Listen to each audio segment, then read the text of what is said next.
This is the first time I'm in a communist country, and I could see the difference over here in terms of cleanliness, management, and there are some good upside which I see, as well as some downsides.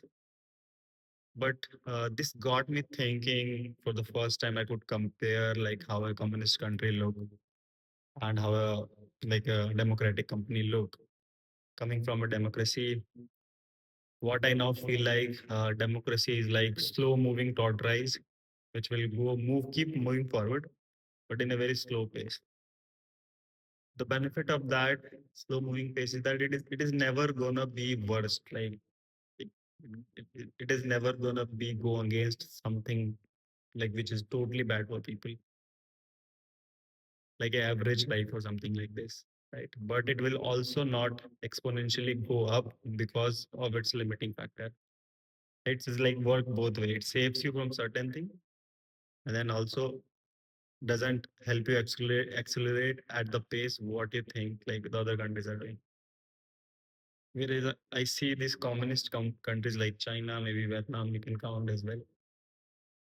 One thing is that if you have a really good leader, it could grow very exponentially, which is happening with China. Right now, they have a good leadership, maybe Putin or something like this. They are really growing really well. With democracy, is that everybody is equal vote. My vote is counted as one. Your vote is counted as one. Maybe you are more smarter than me and who understand the thing better, and you contribute to the Indian currency or country way more than what I do, or you're the taxpayer or something. I'm not. So in this sale, you should have more value to your vote. Somebody who is the leader of the house should have the value to vote, not everybody, because everybody doesn't have the same. In my case, I see my mother's sister has no interest in politics. It doesn't know who is doing what, who is not doing what. Like she doesn't care, like understand that, and she has to also vote, right? So they doesn't know, and they are like voting, but so that vote doesn't count. Like it should be like a percentage wise, like hierarchical structure where you vote your family head, and then family head decides the like like the family heads decide who is the, what do we say.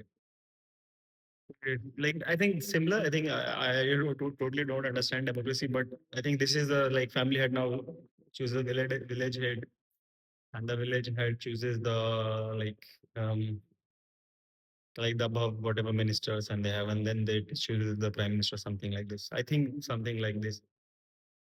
So voting system should have more like what do you say, depth in it.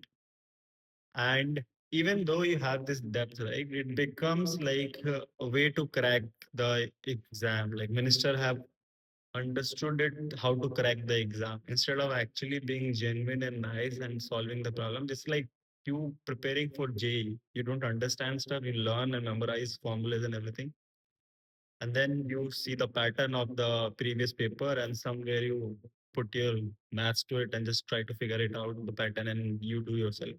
Some of them will like go through rigorous training, coaching like a machine to do that. But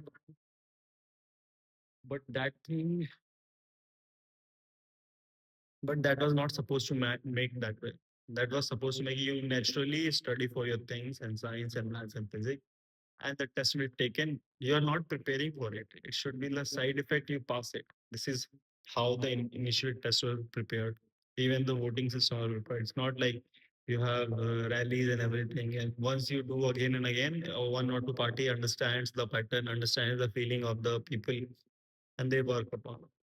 So that is not how you choose it, your prime minister or anything. That is a very bad way of choosing. So this is a pattern recognition. Election has become like a JEE exam, and that totally doesn't make sense. I have few more ideas on this topic. I think the video is too long to explain that. So I hope you subscribe so that I will be adding more to this idea, and so that you can watch that.